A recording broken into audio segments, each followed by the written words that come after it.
Jesu kasi dong ma china ama kyanga kam chiam pengeu ngewin ama thupa alungul thei chet dingina pasianin popi mi te thupang pita hen amen.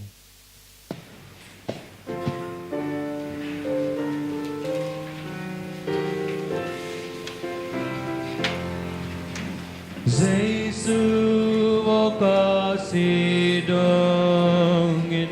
nang mana xem đi nghìn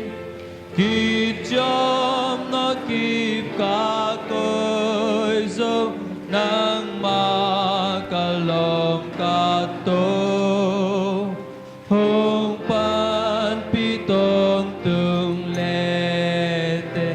nang lam hồng hiu lệ tê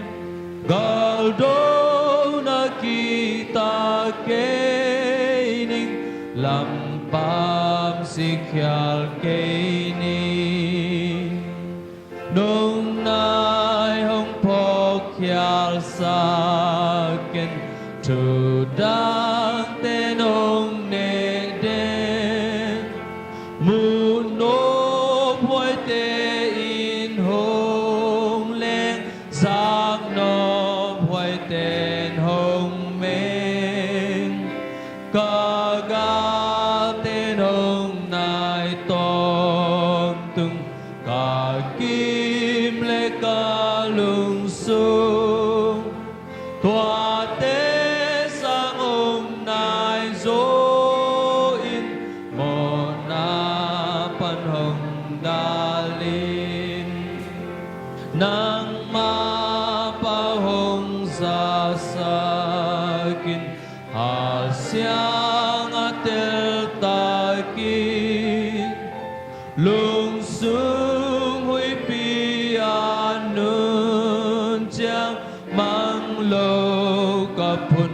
nộp chang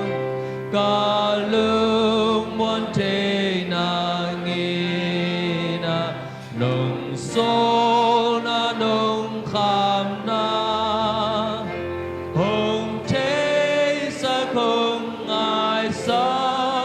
cô cả lương sim hồng chính mô Giêsu nung chạm dấu hi nang ma hồng dùi mi nang ma na xem te ina nang tô mang đình van a Giêsu ca kê chạm dấu si đông nang ma ca tô con duy do nang hồng hữu in ca lốp ca tô pa in na khe ca phong mô sa kin kê ma hong tôn sa kin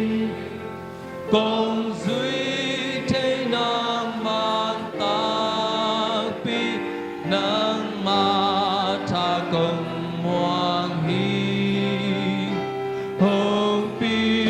hồng sam hồng cai tân